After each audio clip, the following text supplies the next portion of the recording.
बिस्मिल्लाहिर्रहमानिर्रहीम। अस्सलामु अलैकुम। नाज़रीन, जैसा कि आप पहले भी जानते हैं कि मैं शेख तुसी अलैहिर्रहमा की किताब से वो अलामात जो इमाम महदी अलैहिस्सलाम के ज़हूर से पहले वाक़या पज़ीर होंगी वो आपके लिए पेश कर रहा हूँ। आज भी इसी किताब से मैं एक रवायत जो हज़लम बिन बशीर से है, जो उन्होंने इमाम ज़ैनुल आबिदीन अलैहिस्सलाम से सवाल किया और इमाम ज़ैनुल आबिदीन अलैहिस्सलाम ने हज़लम बिन बशीर को जो जवाब दिया वो आपके सामने पेश करूंगा। ये वाक़या शेख तुसी अलैहिर्रहमा की किताब अल-ग़ैबा की हदीस नंबर 437 में आपको मिलेगा।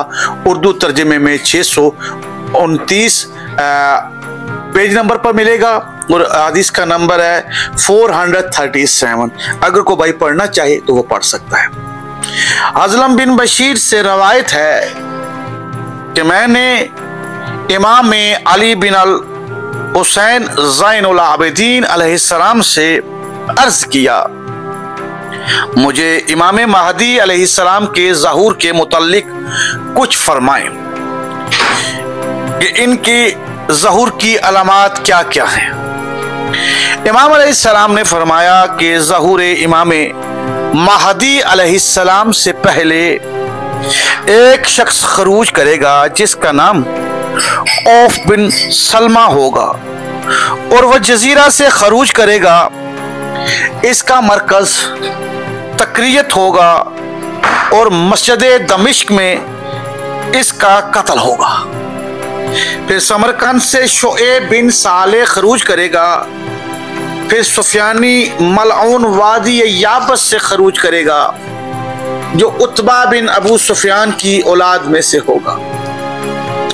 जब सुफियानी खरूज करेगा तो इस वक्त इमाम महदी अलैहिस्सलाम खुद को पोशीदा कर लेंगे, इसके बाद ज़हूर करेंगे।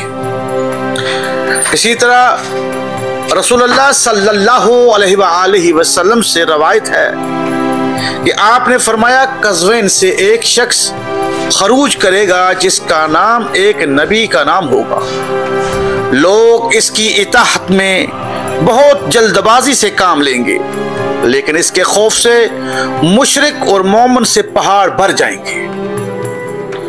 बदर बिन खलील अज़दी से रवायत है कि अबू जाफर मोहम्मद बाकर अलैहिस्सलाम ने फरमाया, इमाम कायम अलैहिस्सलाम के ज़हूर से कबल दो निशानियां ऐसी ज़ाहिर होंगी जो आदम अलैहिस्सलाम के ज़मीन पर वारिद होने से लेकर इस वक्त तक ज़ाहिर नहीं हुई होंगी। एक तो 15 माह रमज़ान अल मुबारक को सूरज ग्रहण और दूसरी निशानी इसी की आखिरी तारीख में चांद का ग्रहण लगना है।